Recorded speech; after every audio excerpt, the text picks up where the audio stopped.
Hey guys, this is Bill from Spencer1984.com with another update to the Days of Thunder City Chevrolet Lumina. And, finally, I'm ready to call this done. So, start out by giving it a little bit of a turnaround here. And, as we're giving it the once-over here, generally, I think it turned out okay. There's definitely a few things that I would improve on future builds. I'll get to those in a minute. But for something that I haven't done a fade paint job in over 10 years, new airbrush, new compressor, and my first time trying Model Car World paints, I'm going to cut myself a little slack here and say that, I'm pretty happy with the results. Overall, I think the colors turned out pretty good. The green isn't quite as bright a neon once I put the clear coat on over top of it, but strangely enough, that kind of made it match the yellow a little bit better, so I think that's kind of a unexpected win. Now, I'm real happy with how the decals turned out, but they're power slide decals. I mean, you're not going to get better aftermarket decals than those. It's kind of them and slicks as far as performance decals, and slicks are what I used on the tires, so win-win on this. And I do have to say, it's kind of funny the difference the decals make, because when it was just the green, yellow, green, it looked okay. And then the decals go on it, and that just pulls it all together. So, taking a look at the underside, see my custom exhausts there, which pretty obvious that that's just aluminum tubing. I might go back and add a little bit of paint to kind of ease the transition. Front end, back end, all came together pretty nicely. Really like how the chassis fits. And I did add a little bit of extra paint on the rear springs. Don't think I had done that last video.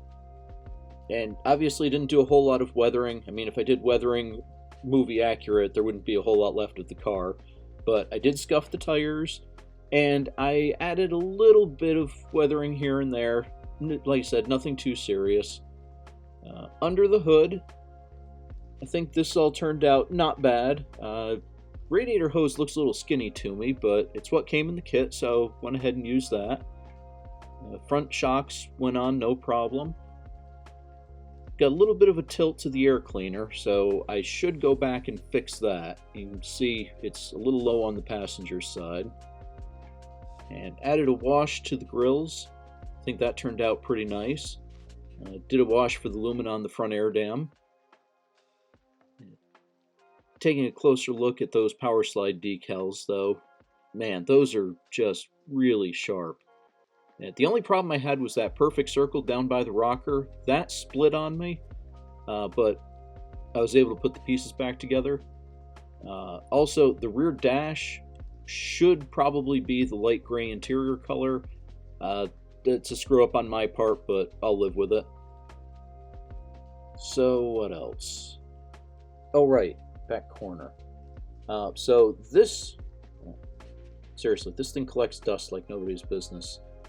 So this right rear corner does sit a little higher than I think it should, but it's solid, and the wheel is fully seated on the axle, and the spring isn't in the hole, so I assume that's why it's got the extra ride height there, but all four wheels touch, and the chassis sits level in the body, so not sure exactly what happened with that, but that's another detail I'm not going to lose any sleep over. And just a quick look at the hood, since you can't see that really when it's on the car. I think that turned out okay, and I really do like the way that the hood pins turned out. That's a nice touch by Monogram. Don't always fit nicely, but they really do on this kit. And yeah, so that just about does it for the Days of Thunder car. But let me bring in a couple of other famous NASCAR movie vehicles. Stroker Race Chicken Pit Special, and the Talladega Nights Wonder Bread Monte Carlo. The Chicken Pit Special is an old monogram kit that I built a bunch of years ago, and the Wonder Bread car is the die-cast that came out as part of the movie promotion. So you got 3 generations of NASCAR here, and I think they look pretty good together. But with that, I am calling it a wrap for 2025 here.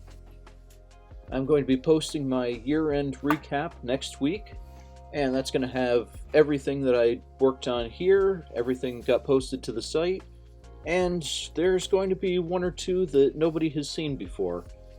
And then I'm going to be back with a new theme and a new build for the new year.